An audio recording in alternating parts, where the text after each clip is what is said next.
Friends, बहुत बार आपने देखा होगा कि दांत सामने से ब्लैक हो जाता है, ग्रे हो जाता है या ब्राउन हो जाता है। कई बार आरसीटी के बाद भी दांत ब्लैक या ग्रे हो जाते हैं। तो इसका सबसे बड़ा कारण है ब्लड सप्लाई जब बंद हो जाती है किसी भी वजह से। क्योंकि जब दांत में ब्लड नहीं आएगा तो हल्का हल्का उसको न्यूट्रिशन नहीं मिलता है, तो it turn into grey, black और ब्राउन। फ्रेंड्स, मैं डॉक्टर प्रवीण भाटिया आज इसी विषय पे बात करेंगे कि इसके क्या क्या मुख्यतः कारण हैं और इसका क्या इलाज हो सकता है।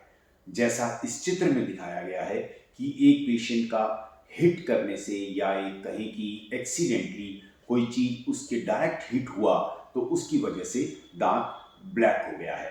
तो इसमें मुख्यतः कारण जैसा मैंने आपको बताया कि ब्लड सप्लाई बंद हो जाती है और इन्फ्लेम्ड पल्प की वजह होती है।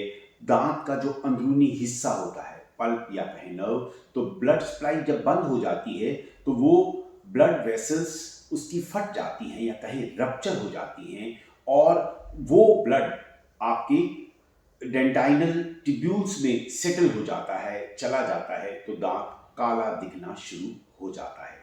और जब ये दांत काला दिखता है तो बुरा भी लगता है और कभी कभी पेन भी स्टार्ट हो जाता है। पेन की स्थिति में तो हम रूट कैनाल कर ही लेंगे, लेकिन जब काला होता है और इसकी क्या वजहें होती हैं, जैसे आप सिल्वर फिलिंग कराते हैं उसकी वजह से भी हल्का सा दांत ग्रेइश नजर आना शुरू हो जाता है। हालांकि अब एमेल्गम या कहीं सिल्वर फिलिंग चलन में नहीं है, ग्लास आइनोमर ही भरे जाते हैं, लेकिन उससे भी ये दांत काला होता है। कभी कभी आपने नोटिस किया होगा, जैसा घुटने पे चोट लगती है या कोहनी में चोट लगती है तो थोड़ा सा स्किन आपका ब्लैकिश हो जाता है, ग्रेइश हो जाता है। सेम वे हमारा दांत भी बिहेव इसीलिए करता है। और एक जो ग्रे और ब्राउन होने के बाद एक मुख्यतः कारण और भी आता है, टेट्रासाइक्लिन स्टेट्स। उसमें भी दांत ब्राउन या ग्रे हो जाता है। जैसे बच्चा 8 साल का है, उसने या बिलो 8 है, उसने अपने जीवन में किसी भी वजह से या कोई भी मेडिसिन, टेट्रासाइक्लिन स्पेशली आप किसी बीमारी की वजह से ली तो उसके दांतों का कलर चेंज हो जाता है। बहुत बार तो इवन प्रेगनेंसी में जब लेडी होती है उस दौरान अगर टेट्रासाइक्लिन ले लें तो आने दांत बच्चे के आने से पहले ही हल्के से ग्रेइश हो जाते हैं। और एक एजिंग भी बहुत बड़ा फैक्टर है, क्योंकि जब आपका एनेमल थिन हो जाएगा तो उसके नीचे जो लेयर है वो येलोइश नजर आएगी और कई कई बार में ग्रे हो जाती है। एक तंबाकू या पान पराग या ऐसे मसाले खाने से भी दांतों का कलर ब्राउन हो जाता है, लेकिन वो एक्सटर्नली है तो ओके। नहीं तो इंटरनल पार्ट जब बहुत समय तक आप खा रहे हैं तो दांत का जो डेंटाइन तक, वो सेकेंडरी ट्यूब्यूल्स तक पहुंच जाता है तो वो ब्राउन दिखाई देने लगता है। तो इसका मतलब ये हुआ कि यह भी सिर्फ आप अगर ध्यान रखते हैं तो इसको ग्रेइश के बाद हम कन्वर्ट कर सकते हैं। और एक बहुत बड़ा कारण होता है, जब एक गहरी चोट लगती है, डायरेक्ट हिट होती है, तो वो इन्फेक्शन हो जाता है, क्योंकि नर्व आपकी ब्रेक कर गई।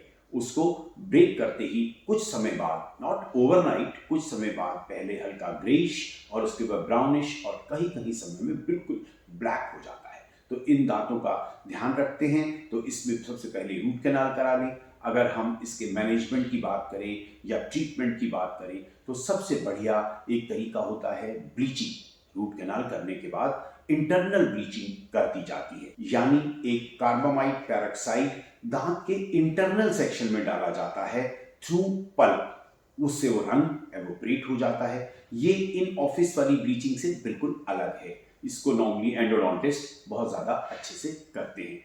और दूसरा तरीका विनियर्स के माध्यम से।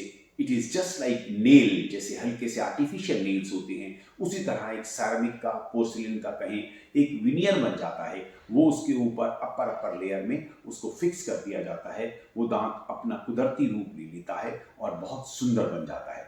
किसी किसी केसेस में विनियर्स भी एप्लीकेबल नहीं होते, दांत बहुत छोटे होते हैं या कहीं लग नहीं पाते या फेलियर्स हो जाते हैं विनियर, तो उसमें जिरकोनिया कैप सबसे बेस्ट है और उसमें बिल्कुल वैसी ही रंगत दोबारा आ जाती है। इन कैप्स के बारे में मेरी एक स्पेशल वीडियो है, आप उसको ज़रूर देखें। और जब भी ऐसी कोई स्थिति हो तो अपने डेंटिस्ट से संपर्क करें। आजकल हर चीज़ का, हल आ चुका है, तो अपने बदरंग दांतों को सुंदर बना सकते हैं।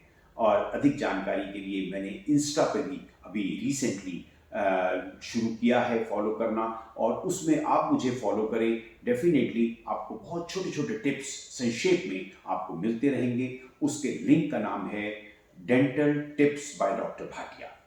तो अच्छा लगा हो तो डेफिनेटली अपने फ्रेंड्स में ज़रूर शेयर करें। Thanks for watching. आप अपने दांतों का ध्यान रखें, दांत डेफिनेटली आपका ध्यान रखेंगे। Thank you.